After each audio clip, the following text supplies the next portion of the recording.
بالکل استعمال کر سکتے ہیں۔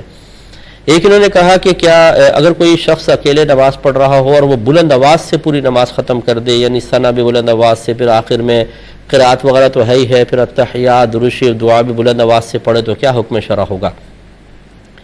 دیکھیں، جب انسان تنہا نماز پڑھتا ہے تو اسے اس بات کا خیال تو ضرور رکھنا ہے کہ یہ سری نماز ہے یا جہری نماز ہے۔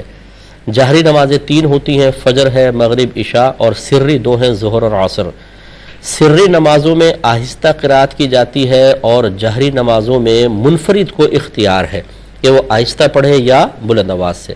لہذا اگر سری نماز میں کسی نے الحمد شریف یا سورت کو اتنی آواز سے پڑھا کہ اگر اطراف میں 4 5 6 لوگ ادھر اور 4 5 6 لوگ ادھر ہوتے، ان تک آرام سے آواز پہنچ جاتی، تو پھر اس نے سری کو جہری بنایا اور یہ شرعاً درست نہیں ہے، نہ امام کے لیے درست ہے نہ منفرد کے لیے۔ لیکن جو باقی جہری نماز ہے اس میں امام صاحب کو تو جہر واجب ہوگا، لیکن منفرد شخص اگر پڑھ رہا ہے تو اس کے لیے ضروری نہیں ہے کہ وہ جہر سے پڑھے، وہ سری بھی کر سکتا ہے۔ باقی جتنی تسبیحات وغیرہ ہوتی ہیں ان میں سر سنت ہے، سر۔ لہٰذا اگر کسی نے منفرد نے کوئی جہری نماز ہے یعنی جس میں قرات جہر سے وہ کر سکتا ہے، فجر ہے، عصر، عشاء، اس میں بھی جو تسبیحات وغیرہ ہے ان سب کو آہستہ پڑھنا، اسی طرح التحیات ہے، درود شریف دعا ہے، آہستہ پڑھنا ہی افضل اور اولیٰ ہے۔ اور آہستہ کی تعریف یہی ہے کہ اتنی آواز سے پڑھے کہ اپنے کان تک سنے۔ اگر اس نے اتنی بلند آواز سے پڑھا کہ 5 6 ادھر 5 6 ادھر افراد ہوتے تو سن لیتے، یہ جہر بنا اور یہ خلاف سنت ہوا۔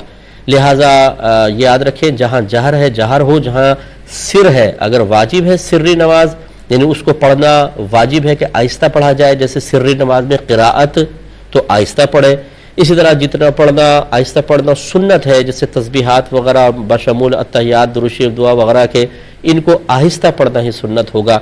جہاں آہستہ پڑھنا واجب تھا اگر بلند آواز سے پڑھا تو ترک واجب لازم آیا، اور جہاں آہستہ پڑھنا سنت تھا وہاں پہ بلند آواز سے پڑھا تو ترک سنت لازم آیا، ثواب میں کمی ہوگی۔ حکم آپ